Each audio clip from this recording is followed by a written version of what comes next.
April महिना उजाडला की गावाला जाणं मॅन्डेटरी असतं। ऑस्टिन बगीराने अगोदरच सीट बुक करून ठेवली होती। आई, पप्पा, जान्हवी, ऑस्टिन, बगीरा सगळे निघालो गावाला। यावेळी आम्ही पुणे मार्गाने गावी जायचं ठरवलं। सो बघू आता किती वेळ लागतोय ते।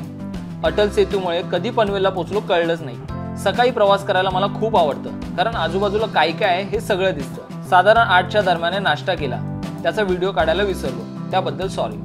गाडी मस्त 80च्या स्पीडने चालत होती, पण स्पीडला ब्रेक लावला लोणावळ्यातल्या ट्रॅफिकने। साधारण 1च्या दरम्यान जेवणाचा ब्रेक घेतला।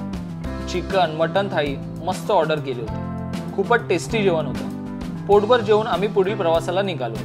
कराडवरून टर्न घेऊन आम्ही मुंबई गोवा हायवेला निघालो। घाटातून गाडी चालवताना आपण GTA गेम खेळतोय असा फील येत होता। गगनबावडा घाटातून हा डोळे दिपवणारा सीन पाहिला आणि आपण किती नशीबवान आहोत याची जाणीव झाली। हा बिचारा माकड इथे आपल्या मुलाला घेऊन का असा बसला होता हे कळलंच नाही। बघता बघता गाव जवळ येत होतं। सनसेट पाहत टी ब्रेक घेतला आणि परत पुढील प्रवासाला सुरुवात केली। पण घरी पोहोचता पोहोचता रात्र झाली। सो बाकी घर उद्याच्या व्हिडिओमध्ये दाखवतो। तोपर्यंत गुड नाईट।